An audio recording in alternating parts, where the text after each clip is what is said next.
Hello everyone, welcome to Priya channel. ఈరోజు వచ్చేసి నిమ్మకాయ పచ్చడి అండి. నిమ్మకాయ పచ్చడి కోసం నిమ్మకాయలు ఇలా గట్టిగా ఉండేవి, ఎటువంటి మధ్యలో లేకుండా ఉన్నవి చూసి తీసుకోవాలి. మీ ఇష్టం అండి. నేను ఒక 30 కాయలు అట్లా పెడుతున్నాను. కొంచెం ఇట్లా మచ్చలు ఉన్న కాయలేమో మనం రసం పిండుకుంటాం, వాటి కోసం ఇలా పక్కన పెట్టుకోవాలి. ముందైతే కాయలను శుభ్రంగా కడిగి తుడిచి ఆరబెట్టుకోవాలి. నెక్స్ట్ ప్రాసెస్ స్టార్ట్ చేస్తాం. తడి అన్నది ఎక్కడ లేకుండా చూసుకోవాలండి. నిమ్మకాయలు కట్ చేసినప్పుడు రసం పడితే అంతా ఫ్లోర్కి వైట్గా మచ్చలు అవుతాయి కదా, అలా కాకుండా ఇట్లా కవర్ పేపర్ వేసుకోవాలి.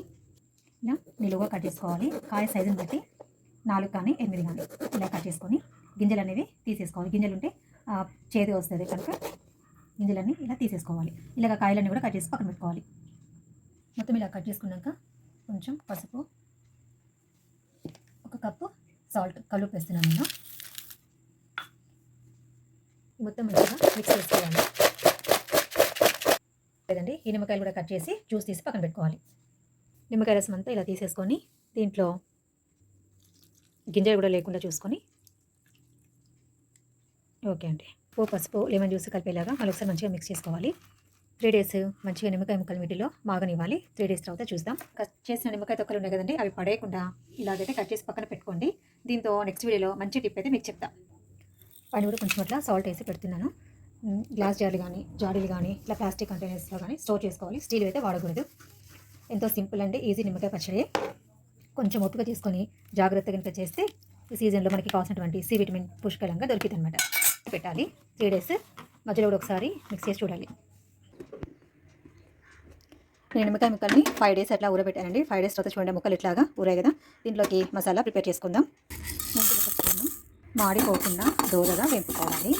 ఆవాలు, నల్ల ఆవాలు కాకుండా ఎర్ర ఆవాలు అయితే పచ్చడి కలర్ మారకుండా ఉంటుంది. అండ్ జీలకర్ర ఫైన్గా పౌడర్ చేసుకోవాలి. వీటిని తెల్లగయ్యేలోపు మనం తాలింపు రెడీ చేసుకుందాం. పచ్చళ్ళకి పల్లి నూనె కానీ నువ్వుల నూనె కానీ చాలా బాగుంటుంది. నేను ఇక్కడ తాలింపుకి పల్లి నూనె వాడుతున్నాను. ఆయిల్ హీట్ అయ్యాక ఆవాలు, పొట్టు తీసి పెట్టుకున్న ఎల్లిపాయ, ఎండుమిర్చి, కరివేపాకు మంచిగా క్రిస్పీ అయ్యే వరకు మంచిగా ఆయిల్లో ఫ్రై చేసుకోవాలి. కొంచెం ఇంగువ అనేది మీ ఆప్షనల్ అండి. బాగా ఫ్రై అయ్యింది, మంచి అరోమా వస్తుంది. స్టవ్ ఇప్పుడు ఆపేయాలి. తాలింపు చల్లగయ్యేలోపు మెంతిపిండి పట్టుకుందాం. ఈ నిమ్మకాయ ముక్కలోకి 1 కప్పు కారం,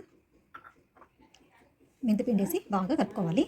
ఉప్పు, కారం, మెంతిపిండి మొత్తం ముక్కలకి బాగా పట్టించాం కదండి. ఈలోపు మనం పెట్టుకున్న తాలింపు కూడా చల్లగా అయిపోయింది. నేను కొంచెమే పెట్టాను కాబట్టి అన్నిటి కలిపి నేను తాలింపు పెట్టేశాను. అదే మీరు ఎక్కువ క్వాంటిటీ అనుకోండి, కొంచెం తాలింపు పెట్టుకుంటే చాలా బాగుంటుంది.